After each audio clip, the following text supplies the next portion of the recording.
السلام علیکم، میرا نام ہدا ماجد ہے اور آپ ہیں اس وقت حیات ارتضیٰ کے second channel fiction fancy novels پر عشق رومانچہ کے ایپیسوڈ نمبر 78 ہے۔ چلیں سٹارٹ کرتے ہیں۔ یقین کریں آپ کی حرکتیں دیکھ کر لگتا نہیں ہے کہ ہماری شادی کو اتنے سال ہو گئے ہیں اور اب 3 بچوں کے باپ ہیں۔ قسم سے آپ کی حرکتیں دیکھ کر کبھی کبھی مجھے ایسا لگتا ہے کہ جیسے کل ہی ہماری شادی ہوئی ہو۔ ان 8 دنوں میں تمہیں بالکل شادی کے دن یاد نہ کروائے تو پر کہنا۔ وہ شوق ہو رہا تھا اور مرحا اس کی بات سے شرما گئی تھی کیونکہ اس کی بے باک نظریں دھڑکنوں کے آر پار ہو رہی تھی۔ شامین کی گرفت سے جھک کر مسکراتے ہوئے نکل کر وہ ڈریسنگ روم میں جا کر بند ہو گئی تھی۔ شامیر کے چہرے پر ہنسی کی لالیاں بکھری ہوئی تھی۔ وہ بہت خوش تھا، ان کے رشتے کو اس سپیس کی ضرورت بھی تھی۔ وہ ان 8 دنوں کی خوبصورت پلاننگ اور اپنے دماغ میں کر چکا تھا۔ شامیر اور مرحا دونوں عائشہ کی حالت دیکھ کر سکتے میں آ گئے تھے۔ یہ وہی عائشہ تھی جسے وہ کبھی خوش و خرم دیکھ چکے تھے، لیکن آج وہ ایک ڈھانچے کی طرح بیڈ پر لیٹی ہوئی تھی۔ چہرے پر زردی اور بیزاری کا غم تھا اور اس کی حالت ایسی لگ رہی تھی جیسے کینسر کی بیماری اسے اندر ہی اندر کھا چکی ہو۔ دونوں ایک دوسرے کو دیکھ کر اس کی حالت پر افسردہ ہوئے۔ مرحا کی آنکھوں میں انسانیت کا درد تھا اور شامیر کی آنکھوں میں ایک عجیب سی سچائی کی جھلک تھی۔ عائشہ کا ماضی، اس کی حرکتیں اور وہ سب کچھ جو اس نے کیا تھا، ان سب کا اثر ان پر تھا۔ وہ چاہتے تو بہت کچھ کہہ سکتے تھے مگر اس لمحے وہ صرف انسانیت کے ناطے یہاں کھڑے تھے۔ مرحا نے آہستہ سے قدم بڑھایا اور عائشہ کا نام پکارا، عائشہ۔ عائشہ کی آنکھیں بڑی مشکل سے کھلی اور جب اس نے مرحا اور شامیر کو دیکھا تو جیسے اس کی سانسوں میں کچھ زندگی آ گئی ہو۔ اس کے چہرے پر ہلکی سی مسکراہٹ پھیل گئی۔ وہ اتنے کی کوشش کرنے لگی مگر جسم کی کمزوری اور بیماری کی شدت سے وہ اتنا سکی۔ کینسر نے اس کی حالت ایسی کر دی تھی کہ وہ زندگی کی آخری سانسیں گن رہی تھی۔ مرحا نے فوراً اس کے پاس آ کر ہاتھ کے اشارے سے اسے لیٹے رہنے کا کہا۔ پلیز لیٹی رہو عائشہ۔ شامیر چپ چاپ کھڑا تھا، دونوں ہاتھ کمر پر باندھے کھڑا تھا۔ اس وقت فل یونیفارم میں وہ جاز پہ نظر لگ رہا تھا۔ نہ چاہتے ہوئے بھی شامیر کی نظریں ابھی تک عائشہ کی حالت پر مرکوز تھیں۔ اس کے دل میں کئی سوالات تھے لیکن وہ اس کے سابقہ کرتوتوں کی وجہ سے اس سے بات کرنے کا حوصلہ نہیں کر پا رہے تھا۔ ماضی میں جو کچھ عائشہ نے کیا تھا اس کی وجہ سے شامیر کی زندگی تہس نہس ہو گئی تھی۔ شامیر نہ چاہتے ہوئے بھی اسے دیکھ کر ایک عجیب سی کڑواہٹ محسوس کر رہا تھا، جبکہ وہ اچھی طرح سے جانتا تھا کہ عائشہ کے پاس زندگی کے بہت کم ٹائم بچا ہے۔ عائشہ نے دونوں ہاتھ جوڑ کر آہستہ سے مرحا سے درخواست کی، پلیز مجھے معاف کر دو۔ مرحا نے اس کے ہاتھ پکڑ کر ڈرم سے نیچے کر دیے۔ عائشہ پلیز ریلیکس ہو جاؤ، ہمیں تم سے کوئی شکوہ نہیں ہے۔ تمہارے کیے کی سزا تمہیں خدا نے دے دی ہے۔ تم کون ہوتے ہیں تمہیں سزا دینے والے؟ تم تکلیف میں ہو، اللہ تمہاری مشکل آسان کرے، مرحا نے نرم لہجے میں کہا۔ مرحا کا دل بہت سافٹ تھا۔ عائشہ کو دیکھ کر اس کے دل میں انسانیت کے درد کی شدت تھی۔ وہ عائشہ کے ہاتھ پکڑ کر اس کے پاس کھڑی تھی۔ عائشہ خود ہی اتنی شرمندہ تھی کہ اس کے آنسو روانی سے بہتے ہوئے اس کے رخساروں کو بھگونے لگے۔ عائشہ کی آنکھوں میں بے تحاشا آنسو تھے، اس کی آواز لرز رہی تھی اور ہر لفظ میں پچھتاوا تھا۔ میں جانتی ہوں میں نے جو کچھ کیا وہ قابل معافی نہیں ہے۔ زندگی نے مجھے موقع نہیں دیا کہ میں سدھر سکوں، مگر آخری وقت میں آپ لوگوں سے معافی مانگ کر میں اپنے گناہوں کا کچھ بوجھ کم کرنا چاہتی ہوں۔ پلیز مجھے معاف کر دیں۔ عائشہ کی حالت ایسی تھی کہ جیسے اس کا پورا وجود درد اور پچھتاوے میں ڈوبا ہوا تھا۔ مرحا کا ہاتھ تھامے ہسپتال کے بیڈ پر لیٹی تھی اور گہرے غم میں ڈوبی ہوئی تھی۔ مرحا نے نرم آواز میں کہا، عائشہ دنیا مکافات عمل ہے، سزا اور جزا کا حق اس رب کا ہے۔ میں کون ہوتی ہوں سزا دینے والی؟ تمہارے کیے کی سزا تمہیں خدا نے دے دی ہے اور ہم نے تمہیں معاف کر دیا ہے۔ ہماری وجہ سے اپنا دل بھاری مت کرو۔ مرحا کے اندر کی انسانیت نے اسے عائشہ کی معافی کو قبول کرنے پر مجبور کر دیا۔ میں تمہارے گزرے ہوئے خوبصورت پل واپس نہیں دے سکتی، مگر مجھے معاف کر کے تم نے مجھ پر احسان کیا، اس کا اجر اللہ تعالیٰ تمہیں ضرور دے گا۔ عائشہ درد زدہ آواز میں آہستہ سے بول رہی تھی، میں تمہیں کچھ بتانا چاہتی ہوں جو شاید تمہارے نیک شوہر نے تمہیں نہیں بتایا ہوگا، کیونکہ وہ تم سے بے حد پیار کرتے ہیں۔ شامین نے ایک نظر اٹھا کر نفی میں سر ہلایا۔ وہ نہیں چاہتا تھا کہ عائشہ ایسا کہے جو مرحا کے لیے تکلیف دہ ہو۔ وہ اس کا دل مرحا کو تکلیف میں نہیں دیکھ سکتا تھا۔ شامین نے خود پر ہر تکلیف کو جھیلا مگر وہ مرحا کو تکلیف میں نہیں دیکھ سکتا تھا۔ عائشہ نے بڑی مشکل سے کہا، پلیز شامین مجھے بتا دو، میرے دل کا بوجھ ہلکا ہو جائے گا پلیز۔ مرحا کشمکش میں مبتلا ہو کر دونوں کی طرف دیکھ رہی تھی۔ وہ نہیں سمجھ پا رہی تھی کہ عائشہ کیا بتانا چاہتی ہے جو آج سے پہلے کبھی نہیں بتایا گیا تھا۔ بولو، میں سن رہی ہوں، مرحا نے تحمل سے کہا اور عائشہ کی طرف دیکھا۔ عائشہ نے آہستہ سے کہا، تم دونوں کے بیچ میں راستے کو ہونے والی فون کالز کو لے کر شاید تمہیں بدگمانی ہوئی ہوگی۔ آج بھی شاید تم سوچتی ہو کہ تمہارے شوہر آخر کس سے بات کرتے تھے۔ میں چاہتی ہوں کہ تمہاری غلط فہمی دور ہو جائے۔ فون کالز میری ہوتی تھی اور جن میں میں چاہتی تھی کہ تمہاری زندگی میں شک کی بنیاد گہری ہو جائے، اور شامیر تمہیں نہیں بتاتے تھے کیونکہ تمہارے ماضی کی کچھ ایسی حقیقت تھی جو سلطان جانتا تھا اور سلطان نے مجھے بھی بتائی تھی۔ وہ ساری حقیقت میں سوشل میڈیا پر ڈال دوں گی۔ میں شامیر کو یہ دھمکی دیتی تھی کہ اگر اس نے ذرا سی بھی صفائی دی یا کہا کہ فون کالز وغیرہ ضروری تھی تو میں سوشل میڈیا پر یہ سب بتا دوں گی کہ اے سی پی شامیر ملک کی بیوی کا بچپن میں ریپ ہوا تھا۔ عائشہ کی آواز میں ایک تلخی تھی اور وہ ہر لفظ کو روتے ہوئے بول رہی تھی۔ یہ سب کچھ سلطان کے کہنے پر میں کر رہی تھی، مگر تمہارے اتنے بہادر شوہر نے میری ہر بلیک میلنگ کو برداشت کیا، اور جب تک وہ مجھ تک پہنچتا بہت دیر ہو چکی تھی۔ وہ ایک سچا انسان ہے اور میں جھوٹ سے لپٹی ہوئی دنیا میں رہنے والی تھی۔ تمہارے نیک شوہر کے خلاف میں نے اور سلطان نے مل کر ایسا جال بنایا تھا کہ جہاں پر وہ سچا ہوتے ہوئے بھی غلط ثابت ہو گیا۔ ہم نے ایسا جال بنایا جہاں سے تمہارے شوہر کو غلط ثابت کر سکیں اور تمہیں غلط نظر آئے۔ ہمارا مقصد یہ تھا، مگر اتنا سب کچھ ہو جانے کے بعد بھی تمہارے شوہر نے تمہیں تمہارے ماضی کی حقیقت نہیں بتائی۔ عائشہ روتے ہوئے تھوڑی دیر کے لیے رکی اور پھر بات اتنی جاری رکھی تو مجھے لگا کہ مجھے تمہیں بتانا چاہیے کہ تمہارے شوہر بے قصور تھے اور ہمیشہ رہیں گے، اور تم سے صرف پیار کرتے ہیں، اور وہ بہت نیک دل انسان ہے۔ انہوں نے تو کبھی کچھ غلط نہیں کیا تھا، مگر میں نے ان کے ساتھ بہت کچھ غلط کیا ہے، اور اس کی سزا مجھے میرے رب نے دی ہے۔ عائشہ روتی ہوئی اپنا درد اور پچھتاوا اس طرح بیان کر رہی تھی جیسے وہ اپنی بے بسی اور غلطیوں کو تسلیم کر رہی ہو۔ اس کے لفظوں میں ایک اقرار تھا اور وہ اپنے گناہوں کی توبہ کر رہی تھی۔ ڈاکٹر فوراً آگے آئے اور اس کی حالت خراب ہوتی دیکھ کر اسے ایمرجنسی میں لے گئے۔ منہا پتھر کی مورت بنی کھڑی تھی اور اس کی آنکھوں سے آنسو بہ رہے تھے۔ وہ شامیر کے سامنے خود کو شرمندہ محسوس کر رہی تھی اور پھر شامیر کے قدم بڑھا کر اس کے کندھے پر ہاتھ رکھا اور اسے اپنے ساتھ لگا لیا۔ ساری سختیاں، توہین، الزام، درد، سب کچھ آپ میرے لیے برداشت کرتے تھے اور منہا کی آواز میں افسوس تھا۔ شامیر نے اسے اپنے قریب کر لیا۔ شامیر نے پیار سے منہا کو اپنے قریب کیا۔ اس کی آنکھوں میں گہری محبت کی چمک تھی جو دل کی حقیقت بیان کر رہی تھی۔ منہا بہت کچھ کہنا چاہتی تھی مگر الفاظ اس کا ساتھ نہیں دے رہے تھے۔ آنسو رخساروں سے بہتے ہوئے اس درد کو بیان کر رہے تھے۔ وہ خود میں شرمندہ تھی۔ اس نے اپنے میر پر کیوں یقین نہیں کیا جبکہ اس کا میر تو اسی لیے یہ سب کچھ برداشت کر رہا تھا۔ پلیز کچھ نہ کہو، تمہیں میری قسم، اگر تم نے سچے دل سے مجھ سے محبت کی تو میری قسم تمہیں کچھ بھی دل پر نہیں لینا۔ یہ بات ابھی ختم کر دو، بڑی مشکل سے سب کچھ ٹھیک ہوا ہے۔ مجھے کچھ بھی یاد نہ کرنا ہے نہ رکھنا ہے۔ مگر میر، آپ نے میرے لیے اتنا کچھ برداشت کیا، مجھے خود پر شرمندگی ہو رہی ہے۔ وہ رو کر تڑپتے ہوئے اس کے سینے سے لگتے ہوئے بول رہی تھی۔ اس کا چہرہ سنجیدہ تھا مگر آنکھوں میں ایسی محبت تھی جس کا کوئی جواب نہیں تھا۔ میں نے جو کچھ بھی جھیلا اس میں کوئی احسان نہیں کیا۔ تم میری جان ہو، میری بیوی ہو، میں تم سے اتنی محبت کرتا ہوں کہ الفاظ اسے بیان نہیں کر سکتا۔ وہ تھوڑی دیر کے لیے خاموش رہا، پھر دھیرے سے بولا، اگر تم سن سکتی ہو تو میری دھڑکنیں سنو۔ ڈائلاگ سے پیار ثابت نہیں ہوتا، جہاں پیار سچا ہوتا ہے وہاں لفظوں کی ضرورت نہیں پڑتی۔ شامیر کی آواز میں درد اور محبت کا امتزاج تھا۔ اس نے منہا کو اور قریب کر لیا۔ اگر کسی کے لیے پیار کے معنی الگ ہوتے ہیں تو میرے لیے پیار کا مطلب ہے صرف کسی کی عزت کی حفاظت کرنا، قربانی دینا۔ پیار کا مطلب یہ ہے اگر کوئی مشکل آئے تو اسے خود پر سہ لو، اپنی جان پر کھیل جاؤ، مگر جس سے محبت کرتے ہو اسے پتہ بھی نہ چلے۔ محبت یہی سکھاتی ہے۔ شامیر ملک کی محبت خاص ہے، الگ ہے۔ کچھ لوگ اسے سمجھ سکتے ہیں، کچھ نہیں۔ جو شخص شامیر ملک کی محبت کو سمجھ لے وہ واقعی محبت کا پجاری کہلانے کے لائق ہے۔ محبت لفظوں کا نہیں، جذبوں کا کھیل ہے۔ محبت میں جتایا نہیں جاتا، محبت میں سوارا جاتا ہے، نکھارا جاتا ہے۔ محبت لفظ خود میں اتنا میٹھا ہے، محبت کرنے والے کڑواہٹ کیسے دے سکتے ہیں۔ شامیر نے منہا کو اپنی باہوں میں لے لیا اور وہ دونوں کی دھڑکنیں تیز ہو گئی تھی اور منہا کو اپنے دل کی گہرائیوں میں سمیٹ کر محبت کی حرارت میں باندھ رہا تھا۔ تمہاری مسکراہٹ میں چھپے راز دل کے، تمہاری خاموشی میں سنا ہے پیار کے ساز دل کے۔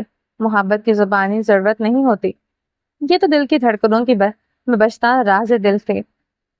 ماضی۔ ہیلو بیوٹی کوئن، لگتا ہے میری ہی تعریف ہو رہی ہے۔ کاشان رضوین کو ڈھونڈتے ہوئے وہاں آیا تھا جہاں سارا اور میرب کے ایک کونے میں پریشان چہرے سے باتیں کر رہی تھی۔ غصے بھری نظروں سے دیکھتے ہوئے میرب نے اپنی نظروں کا رخ دوسری جانب کر دیا۔ سارا کے تاثرات کی میرب سے الگ نہیں تھے۔ وہ دونوں کی شکل بھی نہیں دیکھنا چاہتی تھی جبکہ وہ اپنی گرے آنکھوں سے ان کو دیکھتے ہوئے ان کے بے حد قریب کھڑا ہوا تھا۔ اب اتنا بھی بدصورت نہیں ہو کہ تم دونوں میری طرف دیکھ کر ایسی شکلیں بنا رہی ہو، اسے حسین بھی نہیں کہ تم اتنے حسین بھی نہیں کہ ہم تمہیں دیکھنے کے لیے مرے جا رہے ہوں۔ سارا نے گھور کر دیکھتے ہوئے کہا۔ سارا کو اس وقت اس شخص پر شدید غصہ آ رہا تھا، کیونکہ میرا بھی اسے سب کچھ بتا چکی تھی کہ کس طرح وہ فون پر اسے صبح کی ویڈیوز اور پکچرز کلک کروانے کی دھمکی دے رہا تھا۔ حسین تو میں ہوں، اور جب تمہارا بہنوئی بن جاؤں گا تو پھر تمہیں اور بھی زیادہ اچھا لگنے لگوں گا، میری رسپیکٹ بھی تم پر لازم ہو جائے گی۔ وہ سارا کی بات کو ہوا میں اڑاتے ہوئے میرب کو سر سے لے کر پاؤں تک گہری نظروں سے دیکھتے ہوئے بول رہا تھا۔ لگتا ہے کہ ابھی تمہارے دماغ کے فطور اترا نہیں، ایک بار پھر سے تمہیں میرے بھائی کی ٹریٹمنٹ کی ضرورت ہے۔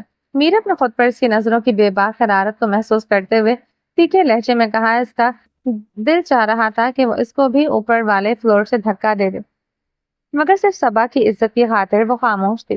ڈارلنگ، جب اتنی نشیلی ہو تو فطور اتنی آسانی سے نہیں اترتا، کاشان رضوی نے مسکراتے ہوئے کہا۔ سر سے لے کر پاؤں تک تم قیامت ہو، اب تمہیں حاصل کیے بغیر کاشان رضوی کے دماغ کے فطور کیسے اترے گا؟ مجھ پر رحم کھاؤ اور اپنے بھائی کی دھمکیاں کم کر دو۔ عزت دار طریقے سے تمہارے گھر رشتے بھیجنے کا ارادہ رکھتا ہوں، تم بھی عزت دار طریقے سے اپنے بھائی کو منا کر رشتہ قبول کر لینا، ورنہ کیا کر لو گے؟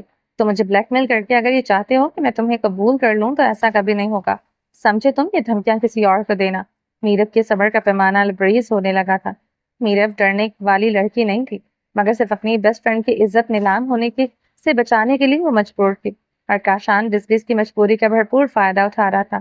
ایسا ہوگا ڈارلنگ، تمہیں مجھے قبول کرنا ہوگا، کیونکہ تمہارے پاس اس کے علاوہ کوئی چارہ نہیں، اور اگر تم یہ سوچ رہی ہو کہ تم اپنے بھائی کو یہ سب بتا دو گی تو ایز یو وش، بتا دو۔ ایک تو یہ سب بتانے سے تمہارے بھائی کو بھی یہ پتا چلے گا کہ تمہارا ریلیشن تمہارے دوست کیسے ہیں، اور دوسرا جیسے ہی تم اپنے بھائی کو بتاؤ گے تو میری فرینڈس کے موبائل میں جو پکچرز ہیں انہیں سوشل میڈیا پر اپلوڈ ہونے سے کوئی نہیں روک سکتا۔ اس کی نظروں میں دھمکی کے رنگ بہت گہرے تھے، جن کو دیکھ کر میرب اور سارا ایک ساتھ گھبرا اٹھی تھی۔ میری دوست نہ تو غلط تھی، نہ ہی اس نے کچھ غلط کیا۔ اس نے اس انسان سے سچا پیار کیا تھا اور شادی کرنا چاہی تھی۔ اسے یہ نہیں پتا تھا کہ وہ اتنا گھٹیا نکلے گا، اسے نشہ دے کر اس کی تصاویر بلیک میل کرنے کے لیے لے گا۔ میرب نے اپنی دوست کے صفائی پیش کی، حقیقت میں صبا کا اس میں کوئی قصور نہیں تھا، اور اس لڑکی سے بہت محبت کرتی تھی، مگر اس نے اسے چھوٹے وعدوں کے ساتھ پھانس دیا تھا، اسے بلیک میل کرنا شروع کر دیا تھا۔ میرب اور سارا نے مل کر بڑی مشکل سے اسے رقم دے کر جان چھڑوائی تھی، لیکن میرب اور سارا کو یہ نہیں پتا تھا کہ وہ شخص ابھی بھی اس تصاویر کی کاپیاں رکھے ہوئے ہے اور دوبارہ بلیک میل کر سکتا ہے۔ کاشان رضوی اس ساری کہانی سے کیا تعلق رکھتا؟ یہ بات ابھی تک میرب اور سارا کو سمجھ نہیں آئی تھی، مگر بیوٹی کوئین، تمہاری اس بات پر کون یقین کرے گا؟ لوگ تو ثبوتوں پر یقین کرتے ہیں، اور ثبوت تمہارے دوست کے خلاف ہیں۔ یہ تم جانتی ہو تو پھر کیوں فضول کے چکروں میں پڑ رہی ہو؟ تم اپنی دوست سے بہت پیار کرتی ہو تو کیا اس کی خاطر خود کو قربان نہیں کر سکتی؟ ویسے بھی تم سے شادی کر کے ایک جائز رشتہ قائم کرنا چاہتا ہوں، تو پھر تمہیں پرابلم کس بات سے ہے؟ کاشان نے انگلی کے اشارے سے سارا کو وہاں سے جانے کو کہا۔ اس کا انداز اتنا سخت تھا کہ بیچاری کانپ کر رہ گئی تھی، اور وہاں سے جانا اس کی مجبوری بن چکا تھا۔ اس وقت صبا کی عزت بچانے کے لیے میرب اور سارا دونوں ایک ساتھ کمپرومائز کر رہی تھی، کیونکہ وہ ان کی دوست تھی۔ تم سارا کو یہاں سے نہیں بھیج سکتے، جو بات کرنی ہے اس کے سامنے کرو۔ میرب نے سارا کا ہاتھ تھام کر اسے روکتے ہوئے سخت لہجے میں کہا۔ میرب ایک لمحے کے لیے بھی بے باک انسان کے ساتھ اکیلا نہیں رہنا چاہتی تھی۔ ڈارلنگ، کب تک اپنی دوست کا سہارا لو گے؟ آخرکار تمہیں میرے ساتھ اکیلے میں رہنا ہے، تو پھر کیوں فضول میں اسے روک رہی ہو؟ ابھی سے گھبرا گئی ہو؟ ابھی تو تمہیں کاشان رضوی کی قربت کے رنگ دیکھتے ہیں۔ اس نے یہ جملہ اتنی بے باکی سے تھوڑا قریب ہوتے ہوئے کہا تھا کہ میرب کی ہتھیلیاں پسینے سے بھیگنے لگی۔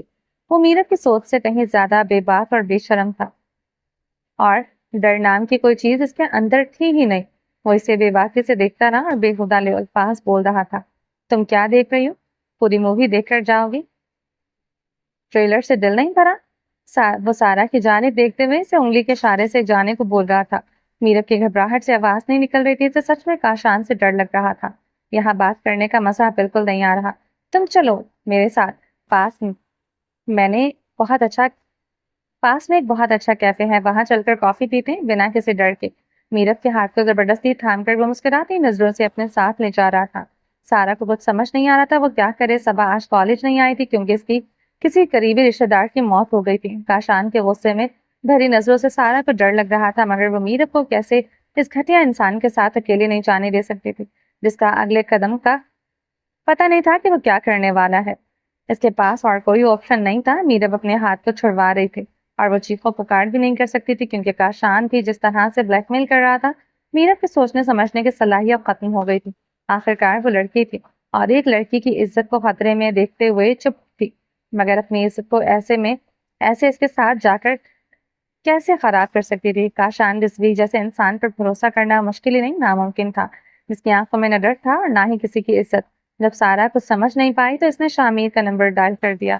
میرب کی لوکیشن ہمیشہ آن رہتی تھی، اس لیے میرب کو ٹریس کرنا شاہ کے لیے کوئی مشکل کام نہیں تھا۔ شاہ جب کیفے میں پہنچا تو میرب کے رنگ اڑ گئے تھے اپنے بھائی کو دیکھ کر۔ حالانکہ اس کی کوئی غلطی نہیں تھی، مگر پھر بھی اچانک شاہ کو سامنے دیکھ کر بہت خوف پیدا ہو گیا۔ کاشان کو میرب کی دوست پر بہت غصہ آ رہا تھا اور وہ جانتا تھا کہ یہ حرکت اس کی ہے۔ سالے صاحب، آپ ہمیں چین سے 2 گھڑیاں نہیں گزارنے دیتے؟ ابھی ہم پہنچے نہیں کہ آپ آ گئے۔ کباب میں ہڈی بن کر وہ ماتھے پر ہاتھ پھیرتے ہوئے اپنے غصے کو ضبط کرتا ہوا بولا تھا۔ تو ایسے نہیں سدھرے گا؟ شاہمین اس کا گریبان پکڑتے ہوئے مکوں کی برسات شروع کر دی تھی، مگر اس بار کاشان رضوی نے برداشت نہیں کی۔ وہ بھی شاہمیر کا گریبان پکڑ کر اس پر مکوں کے وار کر رہا تھا۔ دونوں میں شدید تصادم ہو چکا تھا، پورا کیفے اکٹھا ہونے لگا تھا، معاملہ سوچ سے بھی زیادہ خطرناک ہو گیا تھا، اور شاہمیر اور کاشان دونوں ایک دوسرے پر پسٹل تانے ہوئے تھے۔ میرب کانپ رہی تھی، اپنے بھائی سے ڈر بھی لگ رہا تھا کہ اگر اس نے پوچھا کہ اس کی ہمت کیسے ہوئی، وہ کیوں آئی اس کے ساتھ، تو وہ کیا بتائے گی۔ کاشان جتنا بھی تیز، ہوشیار اور بہادر ہو، مگر اس کے مقابلے میں شاہمیر تھا جو اس سے کہیں زیادہ طاقتور تھا۔ وہ کاشان کو گرا کر گھماتے ہوئے اس کی کلائی کو زور سے پکڑے ہوئے تھا۔ اس کی جھپٹا جھپٹی میں شاہمیر کی پسٹل سے ایک گولی کاشان کے بازو پر لگی تھی، مگر وہ اب بھی شاہمیر سے لڑ رہا تھا، اس کے گریبان کو پکڑنے کی کوشش کر رہا تھا۔ اسی دوران شاہمیر کے ساتھ آئی ہوئی پولیس نے کاشان رضوی کو پکڑا اور اپنی جیپ میں لے گئے۔ شاہمیر میرب کو کندھے پر ہاتھ رکھے ہوئے نرمی سے اسے اپنے ساتھ لے جا رہا تھا۔ سامنے کھڑے ہوئے لوگوں کو پسٹل کے اشارے سے ادھر ادھر کرتے راستہ بناتے وہ بیچ میں سے میرب کو لے کر اپنی جیپ تک پہنچا۔ بھائی، میری بات سنیں، میرب نے کمزور سی آواز میں کہا۔ خاموش، بالکل خاموش، تمہاری آواز نہیں آنی چاہیے، تم سے بات تو میں گھر جا کر کروں گا۔ شاہمیر نے اس کی بات بیچ میں ہی کاٹ دی۔ وہ اسے لے کر پولیس جیپ میں بیٹھ گیا اور گاڑی کو آگے بڑھایا۔ شاہمیر نے پہلے میرب کو گھر پر کاشان کی طبیعت سدھارنے کے لیے پولیس اسٹیشن کا رخ کیا، مگر جب گاڑی میں میرب کو اتارا تو وہ کچھ بھی اس نے بتایا تھا وہ شاہمیر کے لیے ناقابل یقین تھا۔ میرب نے میر کی بلیک میلنگ والی ساری بات شاہمیر کو بتا دی تھی، کیونکہ اب اور کوئی راستہ نہیں تھا۔ وہ اچھی طرح جانتی تھی کہ اس کا بھائی اس کی حرکت سے سخت خفا ہے، مگر اس نے فیصلہ کیا تھا کہ کاشان سے بچنے کے لیے یہ واحد راستہ ہے۔ اب جو کچھ بھی ہوگا اس کا بھائی دیکھ لے گا، یہ سوچ کر اس نے ساری حقیقت شاہمیر کو بتا دی تھی۔ شاہمیر ملک نے لڑکیوں کو بلیک میل کرنے کے جرم میں کاشان رضوی پر ایسا کیس بنوایا کہ کاشان رضوی کو لمبے عرصے تک جیل میں رہنا پڑا۔ تاہم کاشان کے والد نے اس کا سزا کا چوتھا حصہ پورا ہونے سے پہلے ہی اسے اپنے پیسے سے اثر سے رہا کروا لیا تھا اور ملک سے باہر لے گیا۔ وہاں جا کر کچھ عرصے بعد اس کی شادی نشا سے کروا دی گئی۔ جب تک کاشان کے والد زندہ رہے، کاشان کو پاکستان واپس آنے کی اجازت نہیں دی گئی، مگر جیسے ہی کاشان کے والد کا انتقال ہوا وہ واپس پاکستان آ گیا۔ کاشان نہ میرب کو بھول سکا تھا اور نہ ہی کبھی بھول سکتا تھا۔ وہ تو کبھی نشا سے شادی بھی نہ کرتا اگر اس کی ماں نے آخری وقت میں اسے جذباتی ہو کر قسم نہ دی ہوتی وہ نشا سے نکاح کر لے۔ آج بھی وہ اس رشتے پر افسوس کر رہا تھا، کیونکہ وہ نشا کے ساتھ اپنا رشتہ کبھی آگے نہیں بڑھا سکتا تھا۔ سب کچھ سوچتے ہوئے کاشان نے جھنجھلاہٹ میں اپنا سر چھٹکا اور تصویر سے سر اٹھا کر میرب ملک کے خوبصورت چہرے کو دیکھا، جس کے لیے وہ پچھلے 9 سال سے بے چین زندگی گزار رہا تھا۔ آ جاؤ میرا نصیب بن کر میری زندگی میں میرب ملک، میں تمہارے بغیر ادھورا ہوں۔ وہ گہری سانس لیتے ہوئے واپس اس کی تصویر پر ماتھا ٹکائے ہوئے بلند آواز میں بولا۔ میرب گہری نیند میں غرق تھی۔ اچانک کسی نے اس کی آس پاس کی فضا کو تھوڑا سا تبدیل کیا اور اس کی آنکھ کھل گئی۔ اس نے سامنے شاہ کو دیکھا جو چوری چھپکے اس کی تصاویر لے رہا تھا۔ رحمان شاہ آرام سے تکیے پر کوہنی ٹکائے، ایک ہاتھ سے موبائل پکڑے دوسرے ہاتھ سے میرب کے نکھرے ہوئے چہرے کو زوم کر کے پکچر لے رہا تھا۔ موبائل کی روشنی نے میرب کی نیند کو ڈسٹرب کر دیا۔ میرب، یہ کیا کر رہے ہیں آپ؟ رحمان شاہ مسکراتے ہوئے اپنی جان کے خوبصورت چہرے کو اپنے موبائل سے کیمرے سے محفوظ کر رہا ہوں۔ میرت غصے میں: سوتے ہوئے کسی لڑکی کی تصویر کھینچنا گندی بات ہوتی ہے۔ رومانچا ہنستے ہوئے: مگر وہ لڑکی میری بیوی ہے، اس لیے میں کھینچ سکتا ہوں۔ میرت: پھر بھی نہیں کھینچ سکتے اگر پکچر اچھی نہ آئی تو؟ رومانچا دل جمی سے: ایسا ہو ہی نہیں سکتا، میری جان اتنی پیاری ہے تو پکچر کیسے خوبصورت نہیں ہوگی؟ میرت: ڈائلاگ اچھے مان لیتے ہیں آپ، پلیز دکھائیں میری پکچر کیسی ہے۔ رومانچا مسکرا کر: میری آنکھوں میں دیکھ لو، بالکل ویسی ہی ہے۔ میرت: پلیز موبائل پکڑا دے، مجھے دیکھنا ہے۔ رومانچا چاہت بھری نظر سے: آرام سے لیتی رہو، ویسے ہی اتنی پیاری لگ رہی ہو، یہ نہ ہو کہ صبح صبح ہی سانسیں پینے کے موڈ میں آ جاؤ۔ میرت شرمندہ ہو کر: شرم کریں، فجر کی اذانیں ہونے والی ہیں، کچھ اور بھی سوچ لیا کریں۔ رومانچا نرمی سے: شرم کی بچی، کچھ اور سوچنے کی فرصت کہاں ملتی ہے؟ جب میں تمہارے قریب ہوتا ہوں اس وقت اگر تمہاری تصویر کھینچ کر دل کو سکون پہنچا رہا ہوں تو وہ بھی اس کے لیے کیونکہ فجر کی اذانیں ہونے والی ہیں، ورنہ تمہاری بولتی تو میں ایسے بند کرتا کہ تم یاد رکھتی۔ اس سے پہلے کہ رومانچا میرب کو مزید تنگ کرتا، فجر کی اذانیں شروع ہو چکی تھی اور رومانچا کے اصولوں کے خلاف تھا کہ وہ ان لمحوں میں کوئی بے باک حرکت کرتا۔ ہمیشہ کی طرح فجر کی اذان کا احترام کرتے ہوئے وہ بیڈ سے اٹھ کر بیٹھ گیا۔ اشارہ کرتے ہوئے اس نے میرب کو بھی اٹھ کر بیٹھنے کا کہا اور پھر اپنے بیڈ کے کراؤن پر لٹکے ہوئے دوپٹے کو کھینچتے ہوئے سر پر لپیٹ لیا۔ میرب نے بھی شاہ کے ساتھ اذان کے احترام میں اذان کا جواب دیتے ہوئے اپنے دوپٹے کو سر پر لپیٹ لیا۔ بہت خوبصورت تھا دونوں کا عشق، اس عشق کو کسی کی نظر نہ لگے۔ بہت کم خوش قسمت ہوتے ہیں جو اپنی بیوی پر شدتوں کی چھاپ چھوڑ سکتے ہیں، مگر ایسا پیارا عاشق بہت کم ملتا ہے جو اپنی محبت سے اپنی بیوی کی دنیا ہی بدل دے۔ رومانچا نے میرب کو اپنی زندگی میں لا کر ایک ایسی نئی حقیقت دی۔ فیشن کو حیا کے لبادے میں لپیٹ لیا۔ رومانچا نے میرب کو اپنی محبت سے اس قدر بدل دیا کہ اگر شادی سے پہلے والی میرب کو آج کی میرب کے ساتھ ملایا جائے تو یہ پرکھنا مشکل ہو جائے گا کہ وہی میرب ہے۔ اور یہ سب کچھ اس نے زور زبردستی نہیں کیا تھا، اپنے پیار کے حصار میں میرب کو قید کیا اور شاہ کی محبت میں ہر گزرتے دن کے ساتھ وہ بدلتی گئی۔ اس نے خود کو اپنے شاہ کے مطابق ڈھال لیا۔ ہاتھ پکڑ کر مالز میں گھومنا آسان ہے، مگر اپنی شریک حیات کو ہاتھ پکڑ کر محبت سے جائے نماز پر لے جانا آج کے وقت میں بہت مشکل ہے۔ اور رومانچا جیسے شہزادے نے یہ کیا تھا جو اسے سب سے الگ، سب سے منفرد بناتا ہے؟ بیٹا بنا تو ماں کے فرما بردار بن کر سر جھکا دیا، ماں کے دل کو خوشیوں سے بھر دیا۔ بیٹا بن کر ماں کے ہر غم کو چن کر خوشیوں میں بدل دیا، ماں کی فرما برداری کی ایک نئی مثال قائم کر دی۔ سنہری حروف میں لکھا جائے گا کہ رومانچا جیسا بیٹا خوش نصیب ماؤں کو ملتا ہے۔ دوست بنا تو دوستوں کی جان بن گیا، دوستوں کی ہر مشکل گھڑی میں ان کے ساتھ کندھے سے کندھا ملا کر کھڑا رہا، دوستی کی نئی مثال کام کر دی۔ ایسا دوست کہ جسے اپنی ٹیم کی جان کہہ کر بلاتے تھے۔ بھائی بنا تو ایسی مثال قائم کر دی کہ بہن نے کبھی اپنے مرحوم بابا کو یاد نہیں کیا تھا، کبھی اس نے کمی محسوس نہیں ہونے دی تھی۔